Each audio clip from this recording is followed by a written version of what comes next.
Hi everybody, I'm Dawn and welcome to my channel. Welcome back if you're a frequent flyer. Now I'm a dowser amongst other things, and I work with land, space and people for health and wellness, and I also teach dowsing. So in this video I'm going to introduce you to the practice of dowsing and my top tips for improving your accuracy. So whether you're new to dowsing or an experienced dowser, I'm sure that you're going to find some useful information in this dowsing masterclass. So before we dig in, let's ground ourselves in what dowsing is. So basically, dowsing is a process that allows us to connect with and access information from the quantum field. It's nothing supernatural. In fact, it's totally natural. And this is the information that we can all access and are hardwired to receive. We just forget to pay attention to it. And what dowsing does is to bring the information to us in a way that we can understand clearly in our conscious mind. Now, UK dowser Graham Gardner describes dowsing as a process to find things or find things out. And in dowsing we use tools like a pendulum or rods or even our own body. Now for this video I'm going to concentrate on the mechanics of using a dowsing tool like a pendulum or a set of dowsing rods. And each tip will have its own video so I can dig in fully with you. So firstly, I want to say that there's no external force that moves the dowsing device. It really is tiny muscle movements doing the hard work. So how we hold our pendulum or rods is going to be really important so that we don't unintentionally impede our device. Really, they are the mechanism. But how does our brain know to signal our muscles to move? Now, when we dowse, we ask a question. Without the question, our dowsing really is quite meaningless. And I'll be covering asking questions in a future video, as that's an important part of accurate dowsing.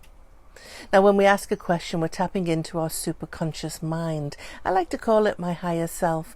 And this is the place that holds all the knowledge and we have full access to. Now, some call this the quantum field, and I do believe that the science of quantum physics and quantum mechanics are really digging into the evidence that supports dowsing and probably what people have known for millennia. Now, as we're considering the place where this information is stored, it's probably a good time to look at our three minds: our conscious mind, our subconscious mind and our unconscious mind, and to introduce you to the fourth mind, the superconscious. Now, the conscious mind is the part we're aware of and we think with. It contains the thoughts and the feelings that you're experiencing at the moment, and your awareness of your current environment really exists within the conscious mind. But it's easily manipulated, and you can change your mind when presented with a compelling argument, and it's the part of our mind that we're most familiar with. Now, it isn't possible to keep every thought or memory or feeling inside of our conscious awareness at all times. Consider everything that you're being exposed to in this very moment alone through your five senses. Your mind is taking in what you can see, feel, hear, smell and taste every second of the day. Millions of bits of data streaming in. Now imagine the overwhelm to our system if we're consciously aware of all that. A more elegant solution is to have certain information maintained in our awareness or our conscious mind, and other information remaining outside of our immediate awareness but still accessible to us. And this information is hidden from our awareness. Now, this is our subconscious mind. Its job is to sort and organize the millions of pieces of data that you've been exposed to and make it accessible should you need it.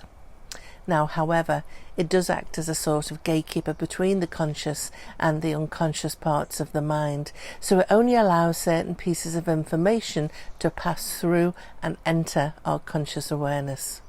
It really is a control mechanism that helps to keep certain information in the unconscious mind and out of our conscious awareness. Now, that's really helpful to stop the overwhelm, but it's not helpful when it's deciding what to filter in or out.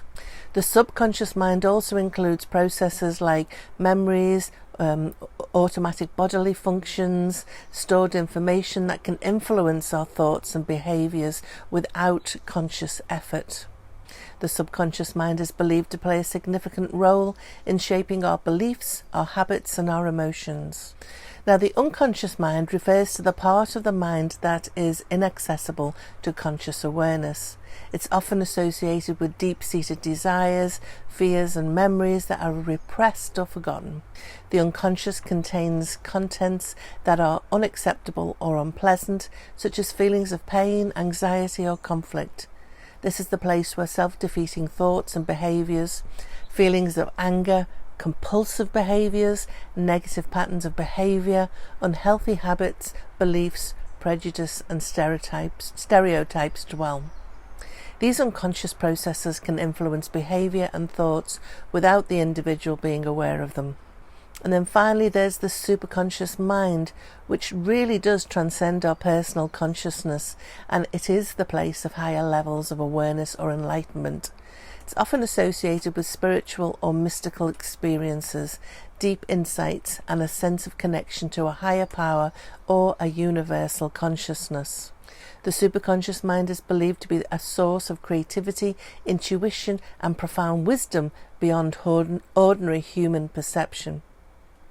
And when we dowse, we tap into our subconscious, our unconscious and our superconscious minds to access the information that we're looking for and to bring it into our conscious mind and 3D world via the mechanism of the movement of the dowsing device.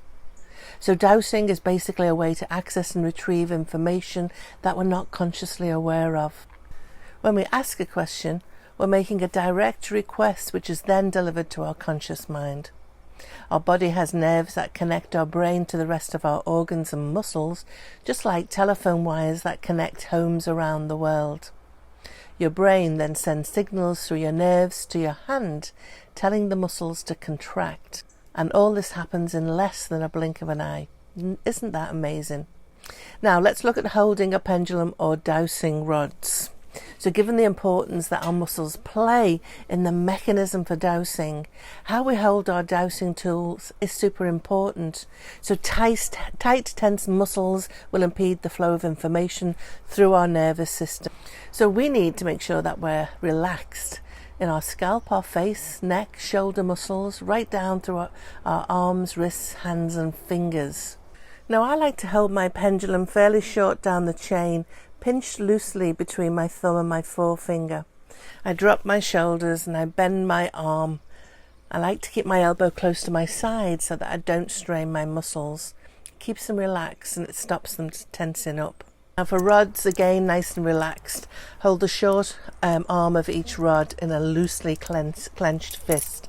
Let your arms hang down first by your sides and then bring them up your lower arms to a horizontal with the long part of each rod pointing away from you. Now I hold them shoulder width apart, arms bent at the elbows and hands nice and relaxed, so avoid the death grip on the handle. Now the rod should slightly sit below the horizon, and then I do, as I say, keep my elbows relaxed. Now deliberately move the rod so that you get used to how they move in your hands. Then I like to take a nice deep breath in and out. This helps me relax my muscles. Pay attention to how your muscles feel.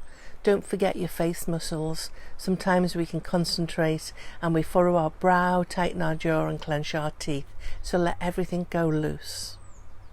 Now I really recommend getting used to holding your chosen dowsing device as relaxed as you can without tensing your muscles, because this really is an important part of how to improve the accuracy of your dowsing. When our muscles are tight, our dowsing device can't flow freely. Now I hope this gives you a better understanding of what dowsing is and the importance of relaxing our muscles. In the next video I'm going to cover programming and calibrating your dowsing tool, which is another important part of the process. Ta-ta for now.